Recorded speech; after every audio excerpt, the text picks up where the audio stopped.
our veterans need your support.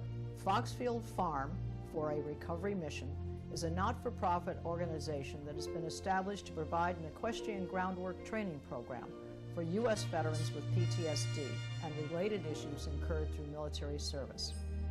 This curriculum will be offered at absolutely no cost to any veteran participating in the program.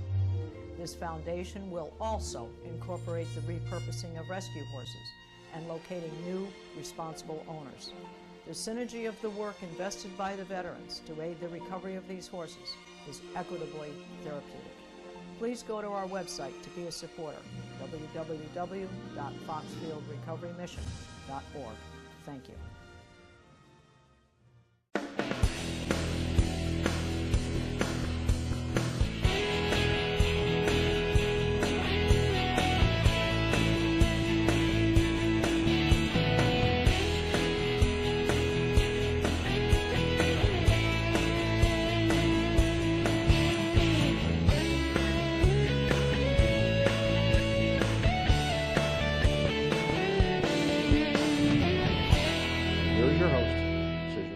Hello, and once again, Connecticut Valley Views is fortunate to be at the Connecticut Historical Society today and to have as my guest Kevin Rennie. He's an attorney, a former member of Connecticut's House and Senate, and a venerable political columnist for the Hartford Courant. It's a pleasure to have you here, Kevin. Thank you for inviting me. Well, it's a real joy to speak to you because I think you speak your mind, and that's always good for our viewers. So speaking of historical, we just finished one of the most voter-incentivized midterm elections that we've had, particularly on a national basis, in decades. And now as we are in a Monday morning quarterback situation, any real surprises that you see in what happened in Connecticut's elections? Oh, sure.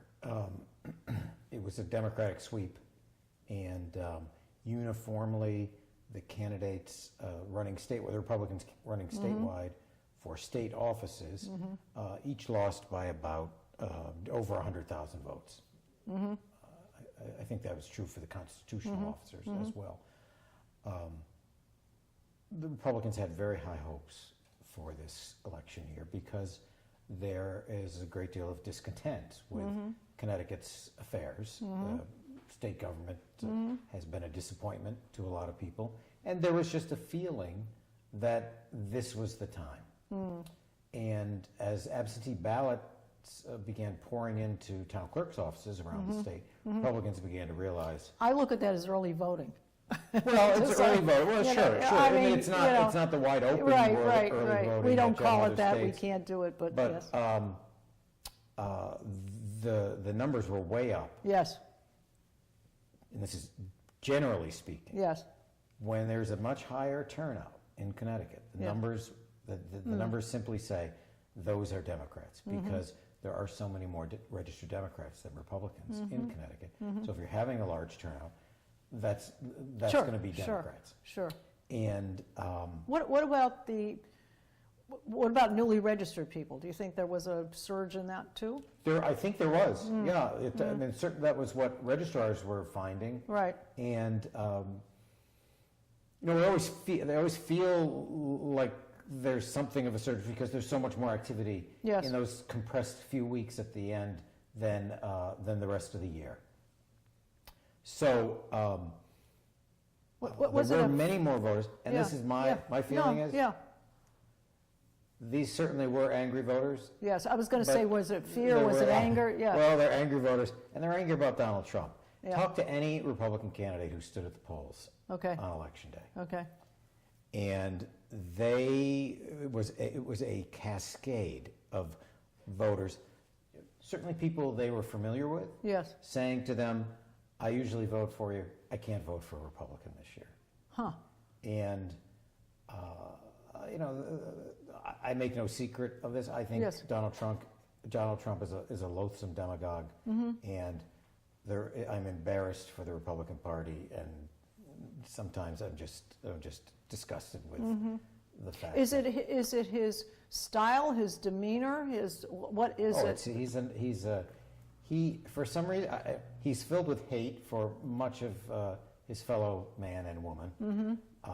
Where do you think that comes from? I don't know.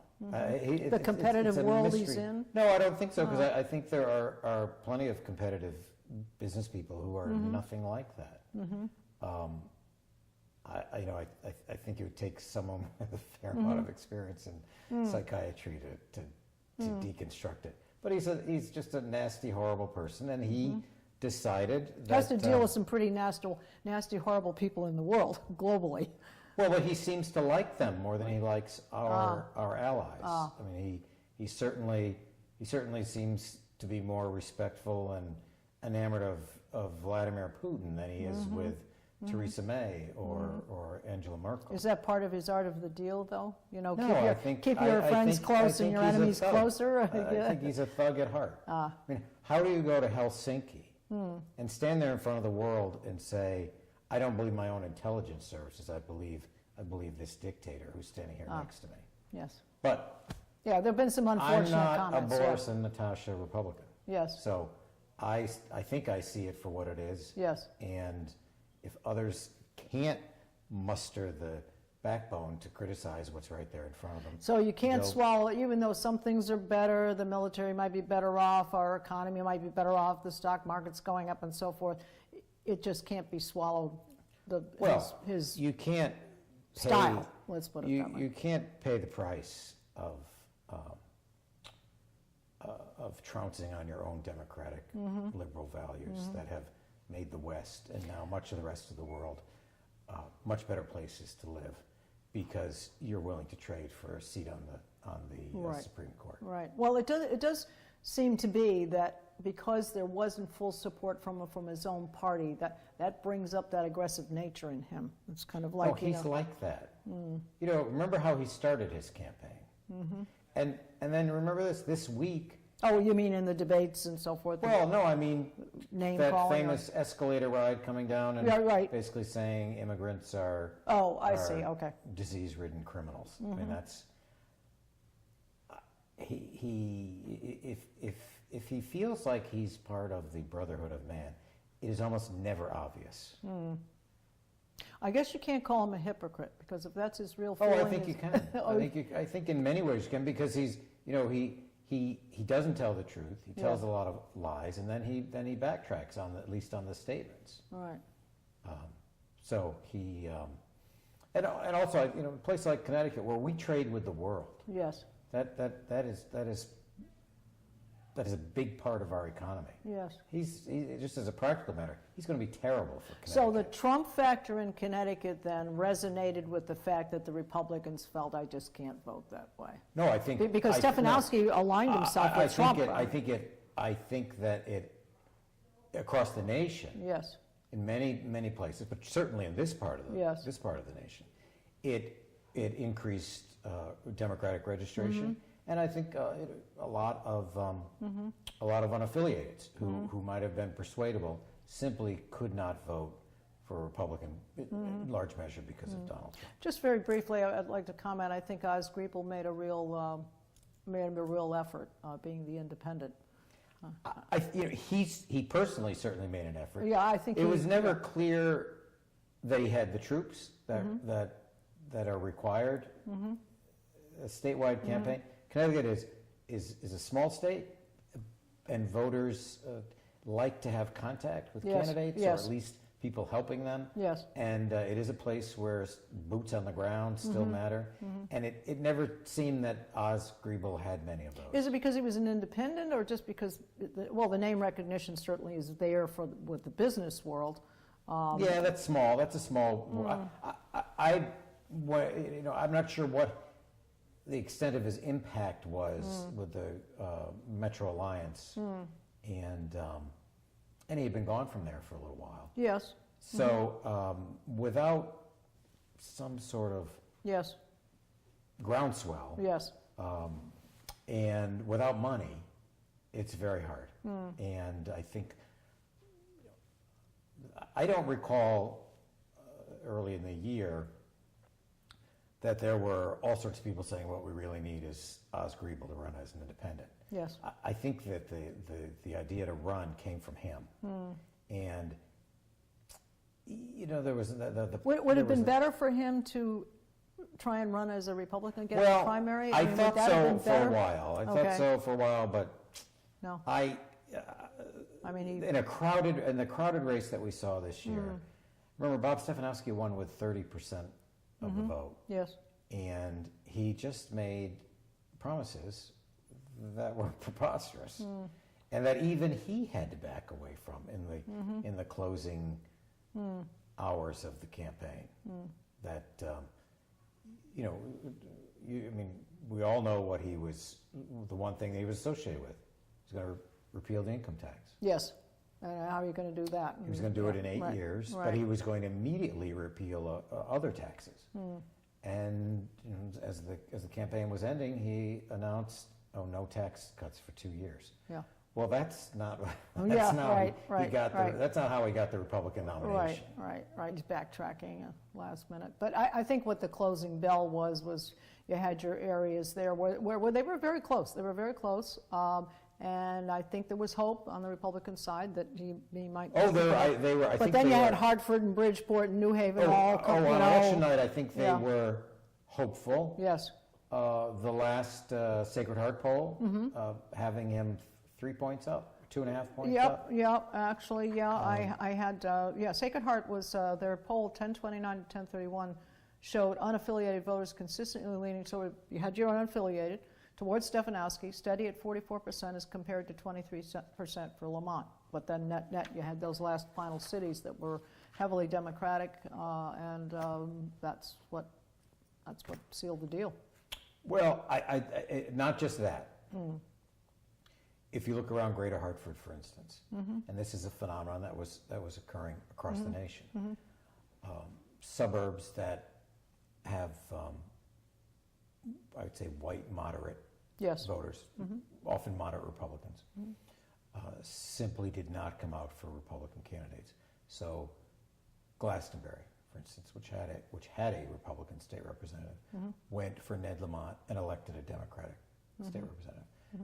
Simsbury went for Ned Lamont. South Windsor, where I live, has a Republican state representative who was reelected but went for Ned Lamont. If you looked at a lot of these towns, Tom Foley did pretty well in them. Well, I should say Tom Foley won them. Yes. Obviously not by enough in 2010, and then also in 2014. But Bob Stefanski didn't do that. So it wasn't simply Hartford, New Haven, and Bridgeport. Although that's Right. part of it. Right. But it's other places as well. When Greenwich elects a Republican state senator a Democratic state senator, defeating someone who was thought to be a popular incumbent. Right. I think for the first time since 1930, maybe, that something's going on. There's a big shift. So incumbent Republican legislators were defeated in Fairfield County. That's unusual. Yes. And it is hard to come back from that. You don't fix that in one election. Right. So in 2020, let's Yeah. assume Right. that Donald Trump is on the Republican Right. ballot Ticket. Yeah. running for Right. re-election. Those people who came out this election day are not going to be any less unhappy in 2 years. It's going to be very, very hard. All right. So having said that, just shifting back to, and I agree that the Trump factor is a big thing here.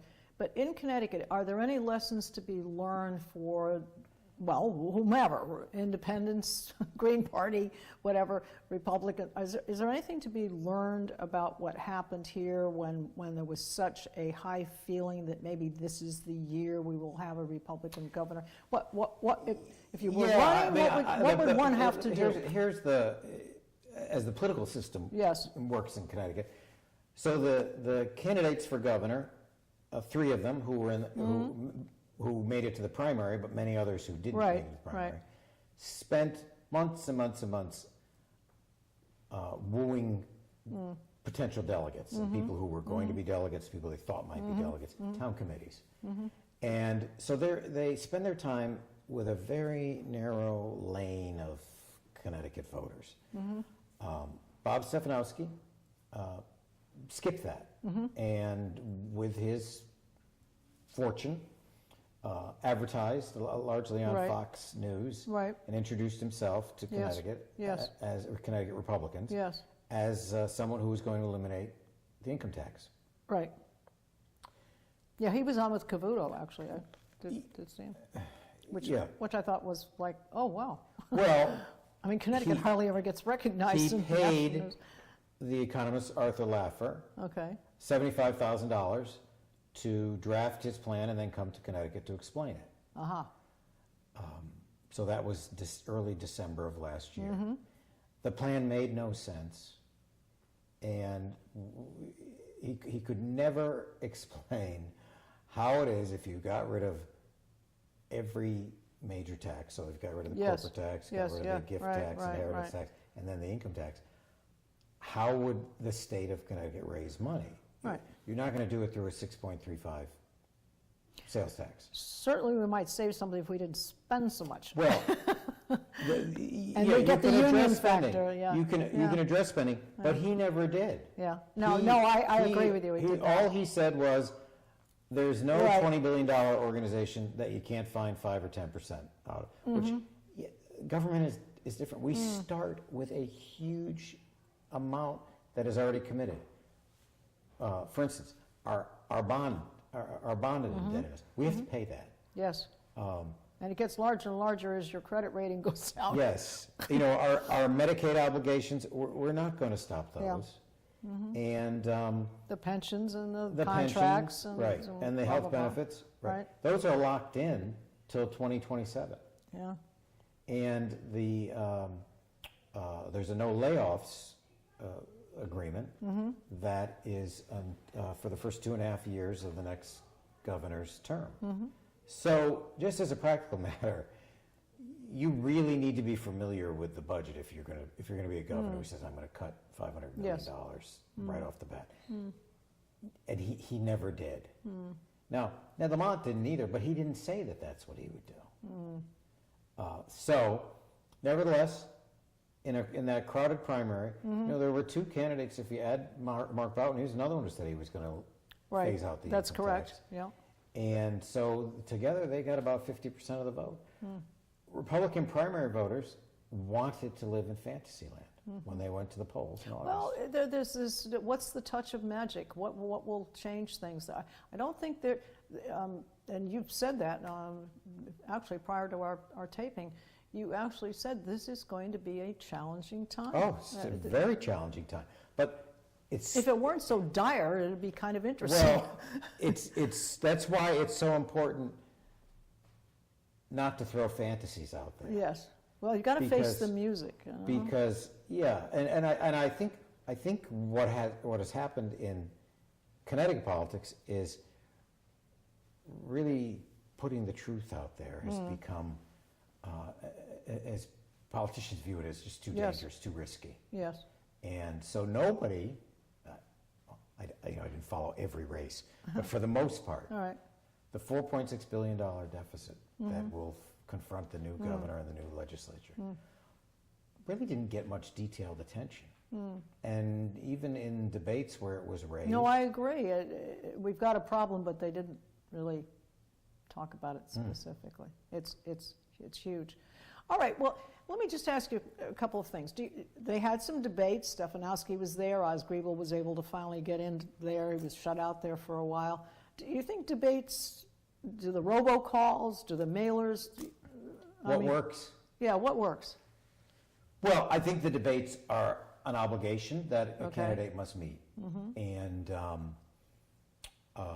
so I thought it was fair to have, once Griebel reached 11%, peaked at 11%, just the right time for him in the Quinnipiac poll in September, I believe, that he was then included in the rest of the debates, to the chagrin of at least the Stefanski campaign. Yes.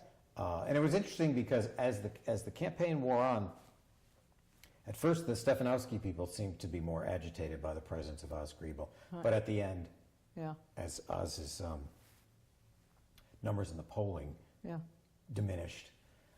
It was then at the end that the Democrats thought, well, these 4%.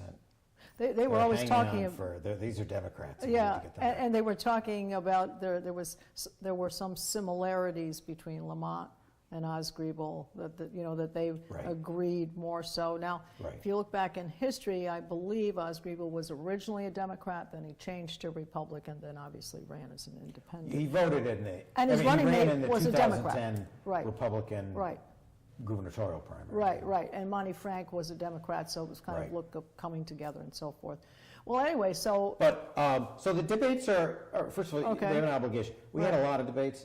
I have to say, I didn't watch all of them. Yeah. They can be kind of repetitive. Yeah, I was going to say, they're kind of repetitive. And the members of these panels worked very hard on their questions.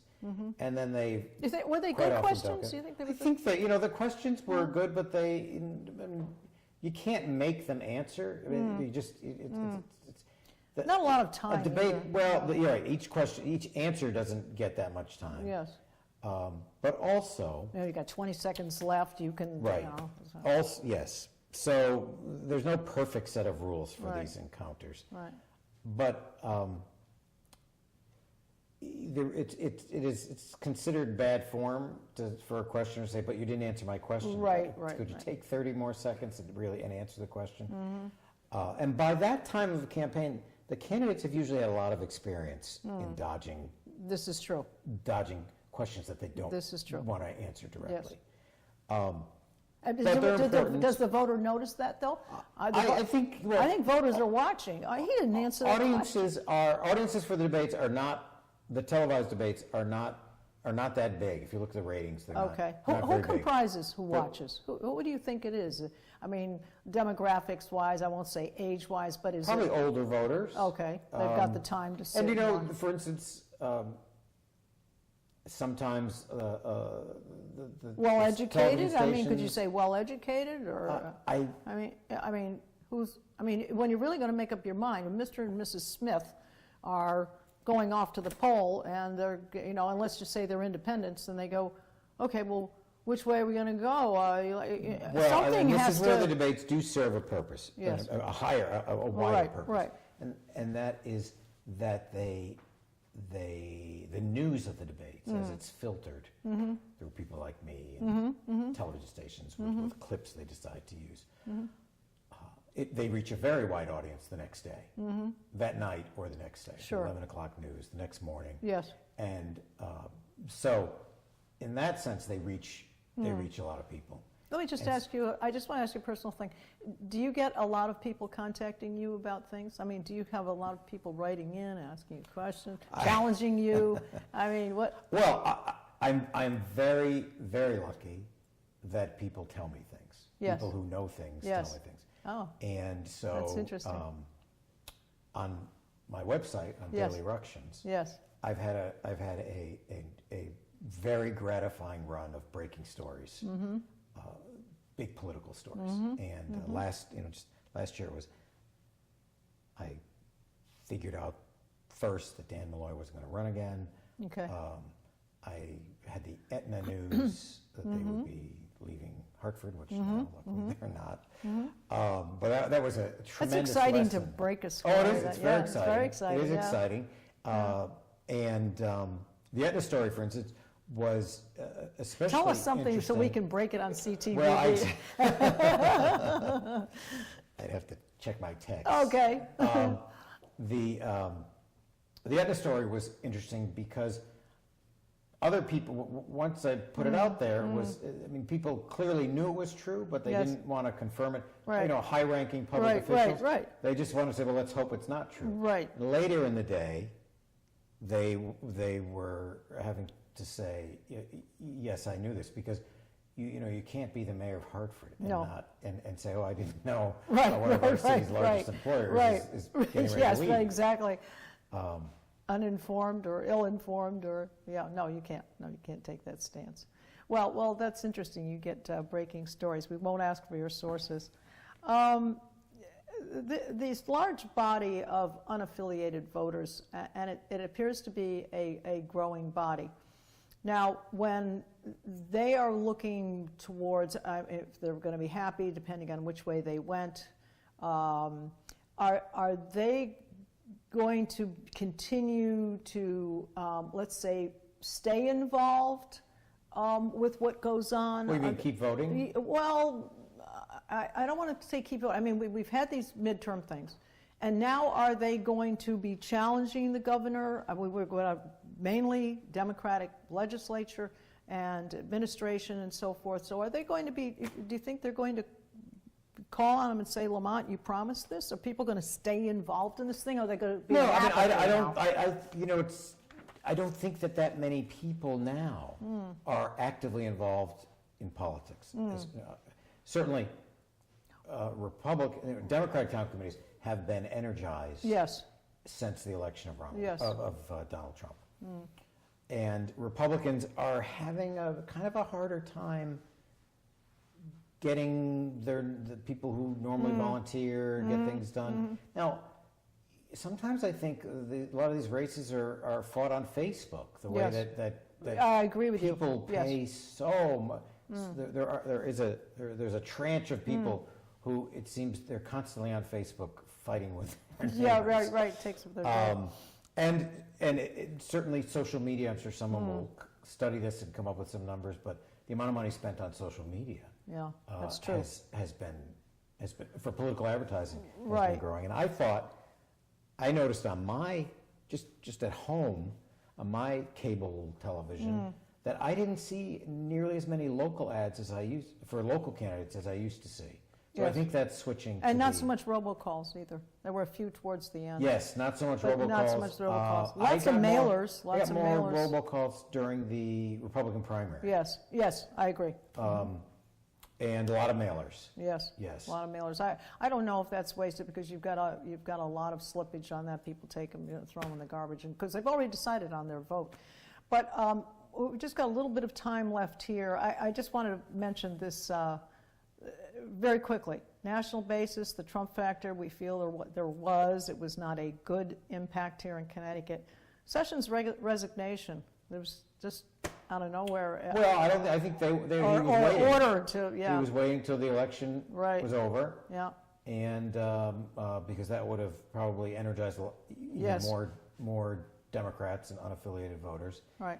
And Jeff Sessions asked if he could stay to the end of the week, and was told no. Yeah, that was it. Well, you mentioned you have a website, dailyructions.com, so I want to remind folks, please watch that on a daily basis. We've so enjoyed having you here. Thank you. And having the chance to talk to you. I wanted to mention also, we wanted to thank Connecticut Historical Society for being so good to us during this political season. We've been able to use this venue for all of our guests. I also want to remind you that this is Susan Patricelli-Regan asking you to see all of our shows on our website at ConnecticutValleyViews.com.